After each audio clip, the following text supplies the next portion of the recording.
নমস্কার বন্ধুরা, আমি পায়েল আর আপনারা শুনছেন পিএমজি অডিও। এখন আমি আপনাদের পড়ে শোনাচ্ছি বিভূতিভূষণ বন্দ্যোপাধ্যায়ের লেখা গল্প এমনিই হয়। আজকের গল্প শুনতে আপনাদের কেমন লাগলো নিচে কমেন্ট করে জানান। আর যেসব বন্ধুরা এখনও সাবস্ক্রাইব করেননি তাদের যদি নিত্য নতুন স্বাদের বাংলা অডিও স্টোরি শুনতে ভালো লাগে তাহলে চটপট সাবস্ক্রাইব করুন পিএমজি অডিও। আর আপনাদের ভালো লাগার গল্পগুলো শেয়ার করে নিন পরিচিত বন্ধুবান্ধব বা আত্মীয় স্বজনের সঙ্গে, যারা আপনার মতোই বাংলা অডিও স্টোরি শুনতে ভালোবাসেন। শুরু করছি আজকের গল্প এমনিই হয়। আমার ছেলেবেলায় কামার বাড়ি বলতে আমাদের গায়ে সাতু কর্মকারের বড় কোঠা বাড়িটা বোঝাতো। অন্য যেসব কর্মকার ছিল আমাদের গ্রামে তাদের অবস্থা ছিল গাঁয়ের আর 5 জনেরই মতো, কিন্তু ওদের ঘোড়ার গাড়ির কারখানা ছিল, কলকাতায় বাড়ি ছিল। আমাদের গরিব গাঁয়ের লোকের পক্ষে স্বপ্ন। ওদের বাড়িটা বছরের মধ্যে অধিকাংশ সময় চাবি বন্ধ থাকত। 1-2 মাসের জন্য সাতকড়ি কর্মকার স্টেশন থেকে ঘোড়ার গাড়ি করে বাড়ি আসতো। এই বাড়ি আসার কথাটা একটু বুঝিয়ে বলি। সাতকড়ি ও নিবারণ 2 ভাই, তারা বছরের মধ্যে 11 মাস কলকাতায় থাকে। বাধ্য হয়ে থাকতে হয় ব্যবসার খাতিরে।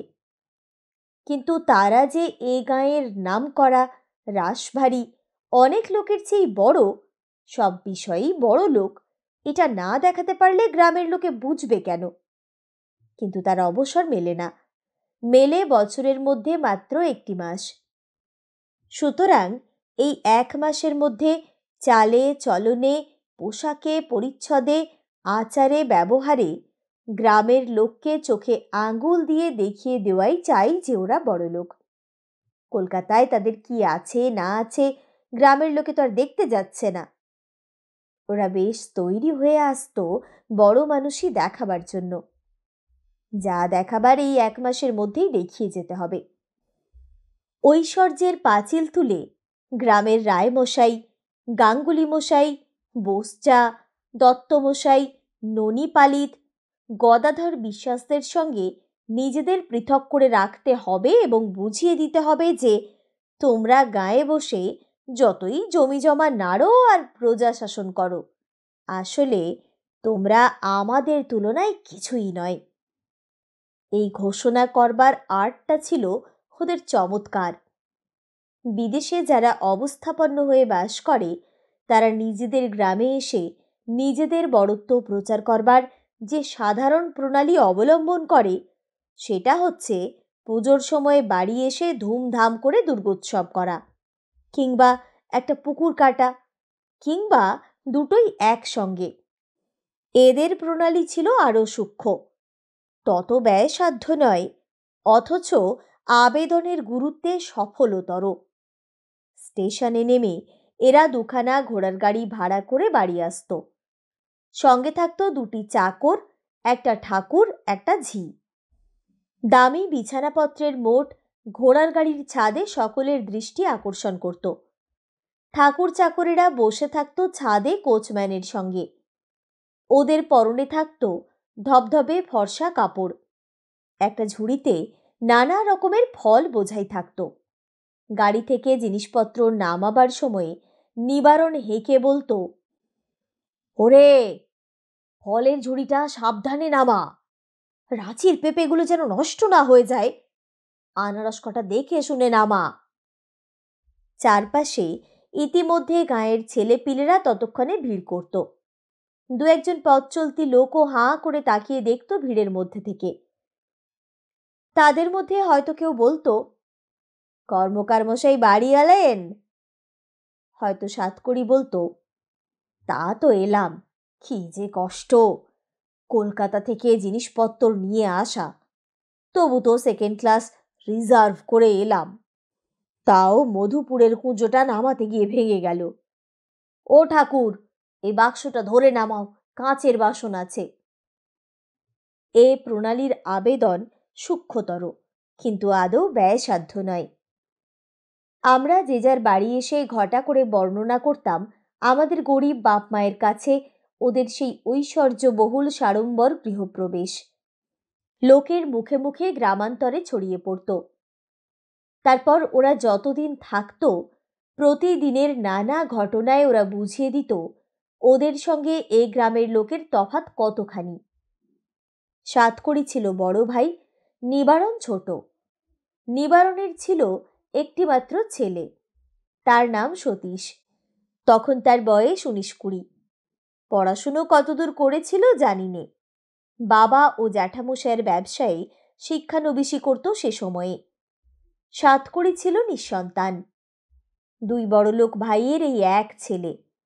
তার কাপড় জামা জুতো যে ধরনের ছিল আমরা তেমন কখনো চোখেও দেখিনি।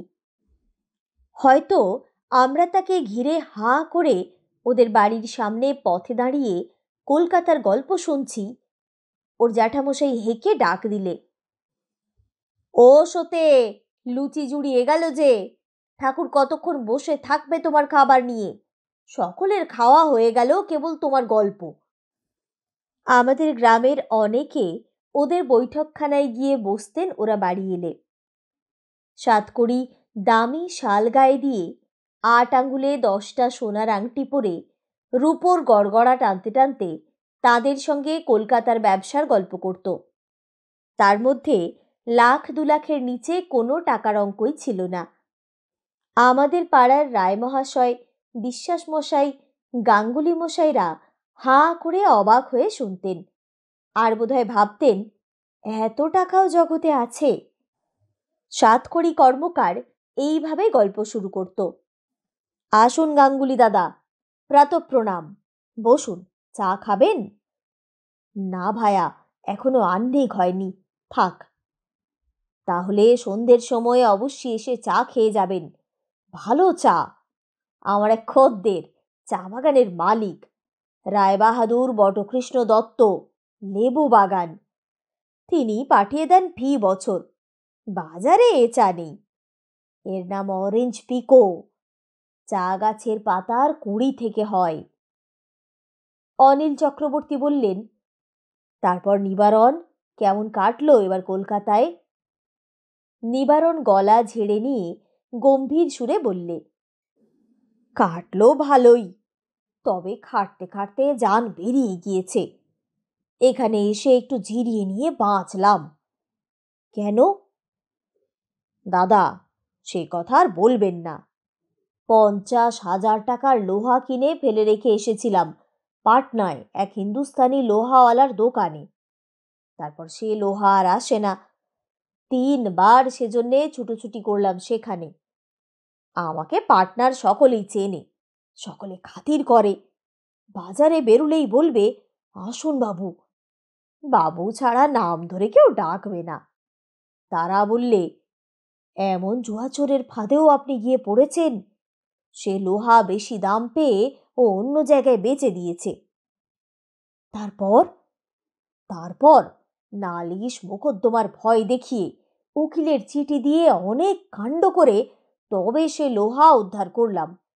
অনেক টাকা খরচ হয়ে গেল তাতে। সাতকড়ি অমনি উঁচিয়ে বসে আছে। সে অমনি বলবে, টাকা খরচের কথা আর শুনে কি হবে ভায়া? আমাদের পর্দা পড়েছে খারাপ, শুধু বাজে টাকা খরচ লেগেই আছে। পোস্তায় লঙ্কার মহাজন আছে এক মাদ্রাজি, তার হয়ে মাল গন্ত করতে গেলাম চাটগাঁয়ে। জুড়ন বণিক আর হারাধন বণিক চাটগাঁতে বড় আড়তদার। দুজনের আড়ত থেকে 70,000 টাকার লঙ্কা খরিদ করলাম। হুন্ডিতে টাকা দেব, হুন্ডি বন্ধ হয়ে গেল। এদিকে মাদ্রাজি আর টাকা পাঠায় না। আমি ঠায় চাটগাঁয়ে বসে টেলিগ্রাম করলাম, জবাব নেই। তখন নিজে কলকাতায় এসে মহাজনের সঙ্গে দেখা করে খুব বকাঝকা দিলাম। তা বললে, বাবু কসুর হয়েছে, ছেলের অসুখের খবর পেয়ে দেশে চলে গিয়েছিলাম, এই নিন টাকা। আবার সেই টাকা নিয়ে চাটগা ছুটি। টাকা দিতে যাব, অন্য আড়তদারেরা ডেকে বললে, বাবু মাল নেবেন না, বাজার পড়ে গিয়েছে। কলম্বো থেকে লঙ্কার অর্ডার একদম বন্ধ। বায়না যা দিয়েছেন যায় যাক, মহাজনের টাকা বাঁচান। আমি জোড়ন বণিকের সঙ্গে দেখা না করে সেই রাতেই চলে এলাম চাটগা থেকে। এইবারে নিবারণ কিছু একটা বলবে ঠিক করে বসেছিল, কিন্তু চাকর এসে জানালে ভেতরে তাকে মা কি জন্যে ডাকছেন। বাধ্য হয়ে তাকে উঠে যেতে হলো। সাতকড়ি কর্মকার সম্বন্ধে একটা গল্প আজও আমাদের গ্রামে প্রচলিত আছে। একবার ওরা বাড়ি এসেছে, সাতকড়ি রাস্তায় পায়চারি করছে গায়ের শাল বাড়িতে খুলে রেখে এসে। এমন সময়ে পাশের গ্রামে বেলডাঙ্গার হিরুবাগদি চুপড়ি মাথায় কই মাগুর বিক্রি করতে যাচ্ছে। সাতকড়ি ডেকে বললে, এই কি মাছ? হিরুবাগদি ভিন গায়ের লোক, সে সাতকড়িকে চিনত না। আর গ্রামে সাধারণত ওরা মাছ বেচতে চায় না, কারণ গ্রামের লোকে ঠিক দর দিতে চায় না, তার উপর দাম বাকি রাখে। 3 সপ্তাহ হাঁটাহাঁটি না করলে সে দাম আদায় হয় না। কাজেই সে বললে, মাছ নিয়ে হাটে যাচ্ছি, এখানে মুই নামাবো না। নামাও। কণ্ঠস্বরে গম্ভীর কর্তৃত্বের সুস্পষ্ট প্রকাশে বোধহয় ভয় পেয়েই হিরুবাগদি মাছের চুপড়ি রাস্তার ওপরে নামালো। অমনি চারধারে ছেলের দল জুটে গেল মজা দেখবার জন্য।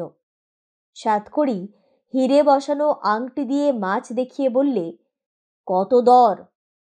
দর কম হবে না বাবু, হাটের যা দাম তাই নেব। মাগুর 9 আনা আর কই 8 আনা। সাতকড়ি আংটি নেড়ে বললে, 10-20 হাজারেও মরি নে, যতগুলো মাছ আছে সবগুলো নামিয়ে দিয়ে যাও। হিরুবাগদি এতক্ষণ মানুষ চেনেনি। সামান্য 1 আধশের মাছ কিনতে গিয়ে 10-20 হাজারের কথা বলে এমন লোকও সে কখনো দেখেনি। মাছ নামিয়ে দিয়ে সে তখন পালাবার পথ খুঁজে পায় না। বাইরে এসে আমাদের বললে, উনি কেডা গো? আমরা বললাম, কামার বাড়ির কর্তা। তা কি আর মুই চিনি? বাবা, বলে কিনা 10-20 হাজারে মরি নে। মরা বাঁচার কথা মুই কি বললাম? মাছ কিনতে এসে অমন কথা বলবার দরকারটাই বা কি? মুই আর এদিকে আসবো না মাছ বেচতি। বছর 2 পরে ওরা সতীশের বিয়ে দিলে গ্রামে এসে ধুমধাম করে। ইংরেজি বাজনার দল এলো। গ্যাসের আলো এসে আলোয় আলো হয়ে গেল বাঁশবনের আমবনের মাথা। এ অঞ্চলে অমন জাঁকজমক কখনো দেখা যায়নি। খাওয়ালেও ওরা খুব গ্রামের সবাইকে। কলকাতা থেকে রাবড়ি এলো, বাগবাজারের রসগোল্লা এলো। শখের কেষ্টযাত্রার দল একদিন গাইলে ওদের বাড়ির উঠোনে। কলকাতা থেকে যেসব আত্মীয় বন্ধু এলো, তাদের সোনার চেন, ঘড়ি আর ডবল ব্রেস্ট শার্টের বাহার দেখে আমাদের চোখ ধাঁধিয়ে গেল। পুরুষ মানুষ যে গলায় সোনার হার পরে, সেই আমরা প্রথম দেখলাম। এসব হলো আজ থেকে 40 বছর আগেকার কথা। তারপর বছর 3 কাটল। সতীশ তখন ব্যবসায় ঢুকেছে। দেশের সম্পত্তি দেখাশোনার ভারও নাকি তার উপর। সেই উপলক্ষে সতীশ একটু ঘন ঘন দেশে আসতে লাগলো। আমাদের অনেক বড়, আমরা সমীহ করে কথা বলতাম।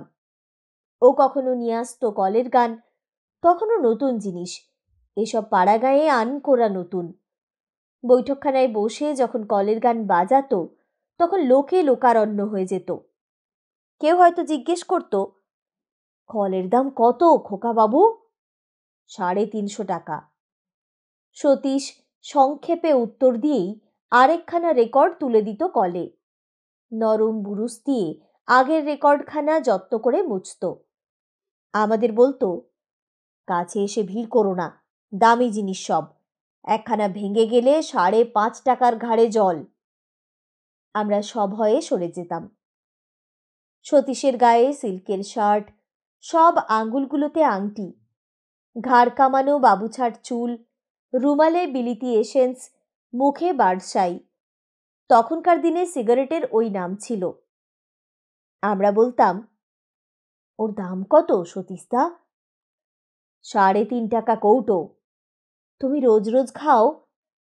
3 দিন যায় 1 কৌটোয়, মাসে 35 টাকা লাগে। এ অবস্থায় কিছু কিছু মোসাহেব জুটে গেল। তাদের নিয়ে যে কদিন বাড়ি থাকতো খুব হৈ হৈ করত। আজ নৌকোয় উঠে বাজ খেলা, কাল দল বেঁধে বনভোজন। ওর বাড়িতেও মাঝে মাঝে বন্ধুদের নিমন্ত্রণ করে খাওয়াতো, মাংস, লুচি, দই, মিষ্টি। আমরা অবশ্যই বাদ পড়তাম, কারণ বড়লোকের ছেলের অন্তরঙ্গ বন্ধু হওয়ার আনুষঙ্গিক গুণ আমাদের ছিল না, বয়সও ছিল কম। তারপর স্কুলে ভর্তি হয়ে পড়াশুনো করতে ব্যস্ত হয়ে রইলাম। ইতিমধ্যে সাতকড়িবাবুর মৃত্যু হলো। গ্রামে ধুমধাম করে তার শ্রাদ্ধ করলে নিবারণ এসে। ইউরোপের প্রথম মহাযুদ্ধ উপলক্ষে ওদের ব্যবসা নাকি খুব ভালো চলছে, বেশ মোটা টাকা লাভ হচ্ছে লোহার বাজারে।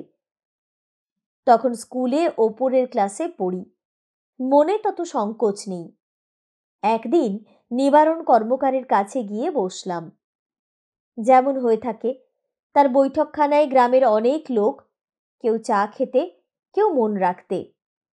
আমি বললাম, কাকা, আপনাদের সেই মাদ্রাজি মহাজন আছেন? তিনি নেই, তার ছেলে এখন ব্যবসা দেখে। এই তো সেদিন বিয়ে হলো, 1.5 লক্ষ টাকা খরচ করে। 1.5 লক্ষ? সে আর এমন কি বেশি টাকা। নাম কি মহাজনের? কর্তার নাম কেবি রামনাথন চেট্টি। সেই নামেই ফার্ম, মস্ত বড় কারবার। ঝাল, হলুদ, তেঁতুল, চাল এসব চালান দেয়। বম্বে, কলম্বো, রেঙ্গুন আর সিঙ্গাপুরে ওদের ব্রাঞ্চ। আমি তো বড় ব্রোকার ওদের ফার্মের। এবছর 55,000 টাকার ঝাল কিনলাম পূর্ববঙ্গের মোকাম থেকে। আমি না হলে ওদের কাজ চলে না। ঝাল খরিদার কেউ করতে পারে না, বড় শক্ত কাজ। সতীশকে লাগিয়েছি আমার কাজে। ওকে পাঠালাম দৌলত খাঁ মোকামে, আমি রইলাম বরিশালে। মহাজন বললে, যত পারো কেনো। আমি টেলিগ্রাম করলাম, ঝালের বাজার এবার খারাপ, কিনবো না। 55,500 টাকার মাল কিনলাম বাপ বেটায়। আমাদের গ্রামের ভদ্রলোকেরা 55.5 টাকা এক জায়গায় কচ্ছিত কখনো দেখেছে। টাকার অঙ্ক শুনে শুধু হাঁ করে চেয়ে থাকে। একদিন দেখি সাতকড়ি বৈঠকখানায় বসে লোকজনের মাঝখানে কি একটা নকশা বার করে সকলকে বোঝাচ্ছে। সেটা নাকি কলকাতার হবু বাড়ির নকশা। কটা ঘর হবে, কোথায় মোটরের গ্যারেজ হবে, এইসব বোঝাচ্ছে সমবেত গ্রাম্য ভদ্রলোকদের। এইভাবে চলল ওদের কাজ আমার স্কুল ও কলেজের দিনগুলোতে। ভাগ্যলক্ষ্মী ওদের ললাটে নিজের হাতে তিলক চিহ্ন চিহ্নিত করে দিয়েছেন। নিজে শাঁখ বাজিয়ে টাকার থলি তুলে দিয়েছেন ওদের কলকাতার বাড়ির দামি লোহার সিন্ধুকে। এরপর অনেক দিন কেটে গেল। বিদেশে বেরিয়েছি চাকরি করতে। গ্রামের সঙ্গে সম্বন্ধ কম, ওদের খবর তত কানে পৌঁছয় না। তবে যেটুকু শুনেছি, সতীশের বাবা ঝালের ও লোহার কারবার ফেলে পরলোকে প্রস্থান করেছেন। সতীশই এখন কারবারের মালিক। একবার পুজোর সময় দেশে এসেছিলাম 7 দিনের জন্য। সতীশও সেবারে এলো তার স্ত্রী পুত্র নিয়ে ঝকমকে এক নতুন মোটরে চড়ে কলকাতা থেকে। 6 দিন মাত্র রইল। দুজন কলকাতার বন্ধুও সঙ্গে এসেছে। খুব হৈ হৈ করলে। সন্ধেবেলা ওদের বৈঠকখানায় গেলাম। গিয়ে দেখি বন্ধুদের নিয়ে সতীশ মদ খাচ্ছে। আমাকে দেখে বললে, আরে এসো এসো রামলাল, আজকাল কোথায় আছো? শিলিগুড়ি। ভালো আছো সতীশদা? চলে যাচ্ছে। গাড়ি নতুন কিনলে? হ্যাঁ, পুরনো অস্টিনখানা বেচে নতুন মডেলের নিলাম। মদ খাও নাকি? সতীশ তাচ্ছিল্যের হাসি হেসে বললে, ও তো গায়ের ব্যথা মারতে। যে খাটুনি খাটি, সন্ধেবেলাটা একটুখানি না খেলে বাঁচব কি করে? এদের সঙ্গে আলাপ করিয়ে দিই। ইনি হচ্ছেন বাবু কৃষ্ণপদ কুণ্ডু, হাটখোলায় গদি আছে, মস্ত বড় লোক। আর এর নাম কুমুদবন্ধু সরকার, হাওড়ায় রাইস মিল আছে, বড় ধনী ওখানকার। 7খানা বাড়ি গঙ্গার এপারে। বন্ধুটি বিনয়ের সঙ্গে বললে, না না, শুনবেন না, ধনী না ইয়ে, ওসব বাদ দাও সতীশ, অন্য কথা পারো।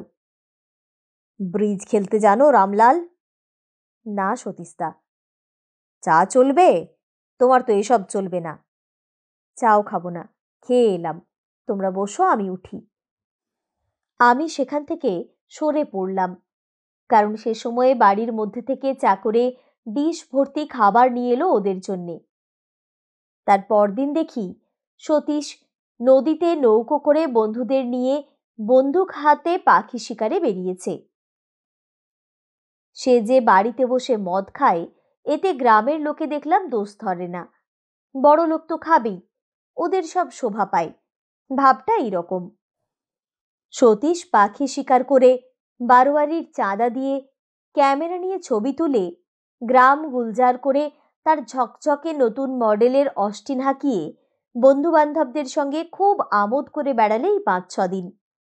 ৬টা দিনে ৬ বছরের ফুর্তি ওড়ালে। আমাকে বললে, একদিন যেও হে রামলাল আমাদের কলকাতার বাড়িতে। কবে যাব সতীশদা? ৭ দিনের ছুটিতে এসেছি, আবার চলে যাব। তুমি কদিন আছো? আছি কই, একটা থিয়েটার খুলবো ভাবছি, তা নিয়ে বড় ব্যস্ত। অ্যাক্টর অ্যাক্ট্রেস ঠিক করতে হবে, অনেক কাজ। নতুন খুলবে? হ্যাঁ ভাই, আর্ট থিয়েটার, একেবারে নতুন জিনিস। হয় যদি তবে একটা নতুন জিনিস হবে। ঝাল হলুদ নিয়ে আর ভালো লাগে না, এবার অন্য পথ ধরব। আগের ব্যবসা একেবারে ছেড়ে দেবে? না, সেও থাকবে। বিখ্যাত অ্যাক্টর শরৎবাবুর নাম শুনেছ? তিনি হলেন আমার এই বন্ধু কুমুদের শালা। কুমুদকে দিয়েই তাকে নামাবো আমার থিয়েটারে। তোমাদের সেই মাদ্রাজি মহাজন আছে, তাদের সঙ্গে আমার একটু গোলমাল চলছে। জ্যাঠামশাই আর বাবাকে তারা খাটিয়ে নিত, টাকা দিত না। আমার সঙ্গে তো আর তা চলবে না। বাবা জ্যাঠামশাই ছিলেন সেকেলে মানুষ, তারা অত শত বুঝতেন না। তা তো বটেই। আমি সিঙ্গাপুরের একটা ফার্মের সঙ্গে সরাসরি কারবার করবার চেষ্টা করছি। নিজে খরিদ করে অপরকে মুনাফা খাওয়াবো, বাবা জ্যাঠামশাইয়ের মতো অত বোকা আমি নই। তা তো বটেই। বড় লোকেদের সঙ্গে মতভেদ তর্কাতর্কি আমাদের মতো গরিব লোকের সাজে না। অন্য কথা পারলাম। সতীশ টিন খুলে সিগারেট ধরালে। ও কোথায় একটা জমি কিনছে, সেখানে ফুল আর টমেটোর চাষ করবে, সেসব গল্প করলে। আমি বললাম, সতীশদা, ছেলেবেলায় তুমি বার্ডসাই খেতে মনে আছে? তখন তাই ছিল, সেসব কি আর আজকের কথা? তখন আমার বয়স 20 কি 22, এখন হলো 37-38, মাথার চুলে পাক ধরেছে।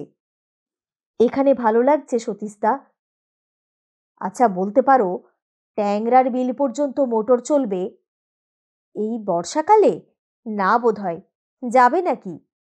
যেতুম, সেখানে জলপিপি আর হাঁস বেশ ভালো পাওয়া যায়, জানো? আমিও খবর রাখিনি, বলতে পারবো না। দিন 2 পরে যথেষ্ট ফটো তুলে যথেষ্ট শিকার করে নতুন মডেলের অস্টিনে চড়ে বন্ধু বান্ধবদের সঙ্গে সতীশ চলে গেল কলকাতায়। আমিও চলে গেলাম আমার চাকরিস্থল শিলিগুড়িতে। এরপর প্রায় সুদীর্ঘ 18-19 বছরের পরে নানা দেশ ঘুরে নানা জায়গায় চাকরি করে আমি দেশে ফিরে এলাম। বাড়িঘর ভেঙে চুরে গিয়েছিল, কিছু কিছু মেরামত করে নিতে হলো। মাঝে মাঝে যে বাড়ি আসেনি তা নয়, সে খুব কম, বছর 2 বছর অন্তর। ইদানিং তাও আসা ঘটত না। এসে দেখি সতীশ তার বাড়িতে আছে, কিন্তু এ কোন সতীশ? সে সতীশ আর নেই। তাকে প্রথম দিন বেলতলার মাঠে দেখে চিনতে পারলাম না। হঠাৎ রোগা হয়ে গিয়েছে, বুড়ো হয়ে গিয়েছে, পরনে আধ ময়লা ছেঁড়া কাপড়, ময়লা গেঞ্জি। সতীশ বললে, কে? রামলাল? আরে বেশ বেশ, শুনলাম তুমি বাড়ি আসবে। তোমার এরকম চেহারা হলো কেমন করে সতীশদা? একদিনে হয়নি, অনেক দিনে হয়েছে। তুমি অনেকদিন পরে দেখলে তাই নতুন লাগছে। এখানে আছো নাকি আজকাল? তা প্রায় 8-9 বছর বাড়িতে আছি। বড় কষ্ট পাচ্ছি ভাই। কঠিন হাঁপানি রোগ, সেই সঙ্গে লিভারের বেদনা। যখন ধরে তখন শেষ করে দেয়।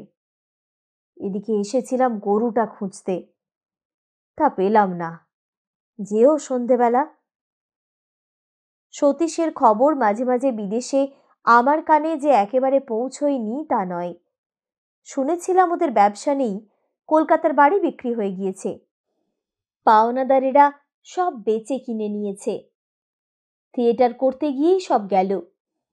তবে সেই সতীশ যে একেবারে এমন অবস্থায় পৌঁছেছে তা বুঝিনি।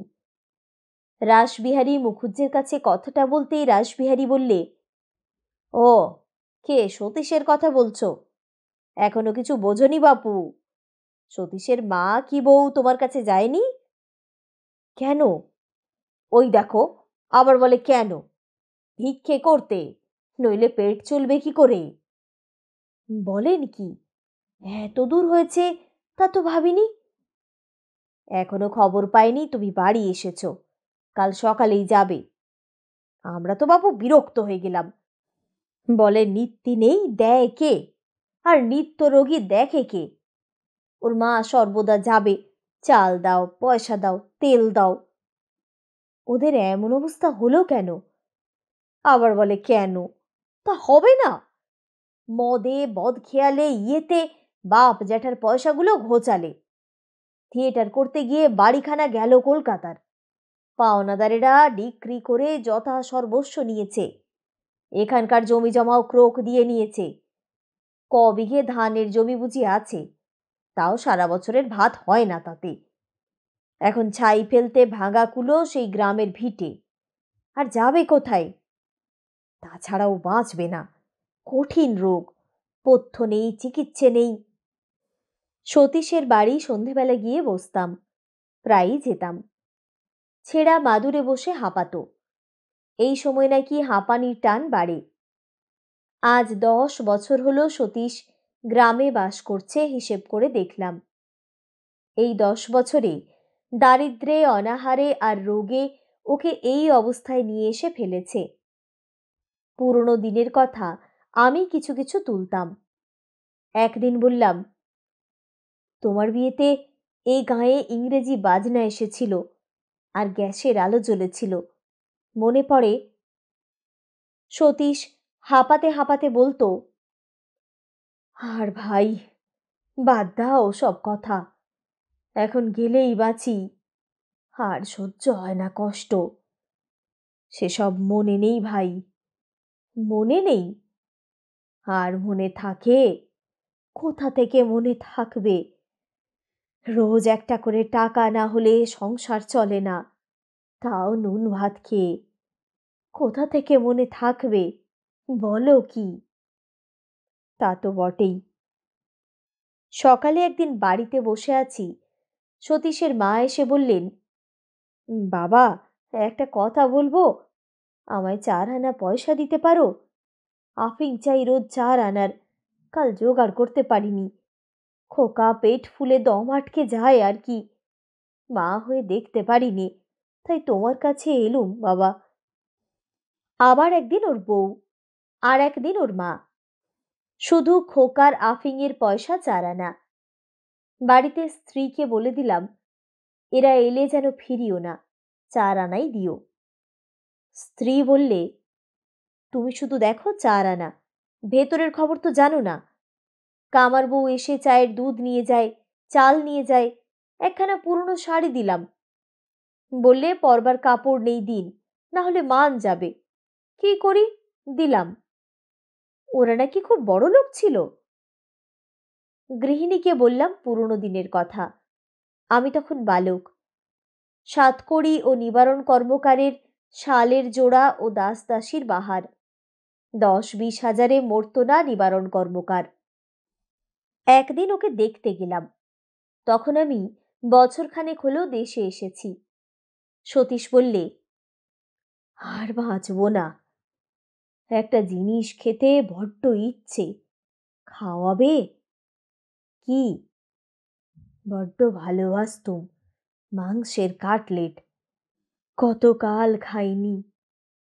খাওয়াবো, তবে তোমার কিছু খারাপ হবে না তো? ও হেসে বললে, আমার আর খারাপ আর ভালো, শোনো, বউটাকে একটু দেখো বুঝলে, ভালো মানুষের মেয়ে, বড় খোয়ার করলাম, কষ্ট হয়, তুমি বরং। হাঁপের টানে ও আর বেশি কিছু বলতে পারলে না। আমি বাধা দিয়ে বললাম, ওসব কি কথা, কিছু ভয় নেই তোমার। কাটলেট খেয়ে খুব খুশি, বেশি খেতে পারলে না, দু একখানা খেয়ে ওর স্ত্রীকে দিয়ে দিলে, বললে, আহ, কতকাল খাইনি, আগে আগে। একটুখানি ম্লান হেসে চুপ করলে। সতীশ আরও 1 বছর ধুঁকতে ধুঁকতে টিকে গেল। হাঁপানিতে কষ্ট পায়, সহজে মরে না। ওর স্ত্রীও সেই বছরের মধ্যেই মারা গেল। গ্রামের লোক চাঁদা করে গঙ্গায় দিয়েছিল দুজনকেই। সতীশের মা কিন্তু আজও বেঁচে আছেন, কোনো অসুখ নেই, দিব্যি শরীর। মুখুজ্জে বাড়ি বাসন মেজে আর ছোট ছোট ছেলে মেয়েদের রেখে সেখানে দুবেলা খেতে পান।